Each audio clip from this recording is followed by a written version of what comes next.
Leximi i librave është jetë i rëndësishëm për të gjitha moshat e sidomos për të rinjt, sepse mund të përfitojnë shumë në aspektin personal apo profesional.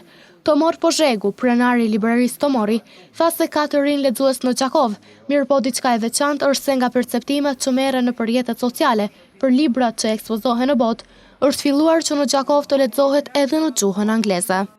Nëse i llogarisim të rinjt në Gjakov, lexues ka, nuk ka që s'ka. Mirë, por zhanri i tyre zakonisht ndryshon. Si perceptime marrin shumë edhe rrjetet sociale. Do të thonë Instagramin, TikTokun edhe këta libra të cilët ekspozohen në botë. Edhe është një veçancë se në Gjakov ka filluar të lexohet edhe në gjuhën angleze. Domethënë gjithë ata libra lexohen së pari në gjuhën angleze, që janë hit, që janë top. Mirë po, fatmirësisht këtu te ne kanë filluar shumë shpejt të përkthehen në gjuhën shqipe dhe pastaj fillojnë të lexohen edhe në gjuhën shqipe. Pozhegu tregoi se së fundmi interesim të madh ka për librat që lidhen me zhvillimin personal, librat psikologjik apo librat rreth biznesit, duke treguar edhe zhanre të tjera që preferohen. Të rinjt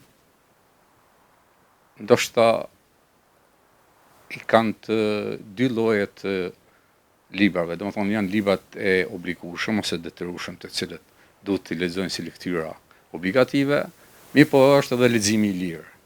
Te leximi i lirë është për të veçuar janë librat të cilët tash së fundi janë për zhvillimin personal, do të thonë janë libra psikologjik. Pastaj kanë filluar të lexohen librat për rreth biznesit. Do të thonë të rinjt kanë qef të krijojnë të mira dhe të kenë parë sa më shumë. Do të thonë atë mendojnë ta realizojnë përmes librave dhe është një gjë e mirë. Edhe janë këta librat klasik, janë romanca, sidomos Zinia e bukur i femrat. I lexojnë romanca shumë më tepër. Ndërkaq Pozhegu veçoi kategorinë e 100 librave më të lexuar në botë dhe tregoi se cilët nga ta kanë qenë më të kërkuar. Edhe ndoshta është për të veçuar një kategori e librave të cilët janë në 100 librat më të lexueshëm në botë. Do ta veçoja për shembull, Mendova Pasërou, Ferma e Kafshëve. Dhe tash së fundi ky libër ka qenë libri i verës, asnjë takim nuk është i rastishëm. Këtë libër të rinjt e kanë kërkuar shumë. Në fakt e lexojnë të gjitha moshat, po ky libër ka filluar të lexohet shumë.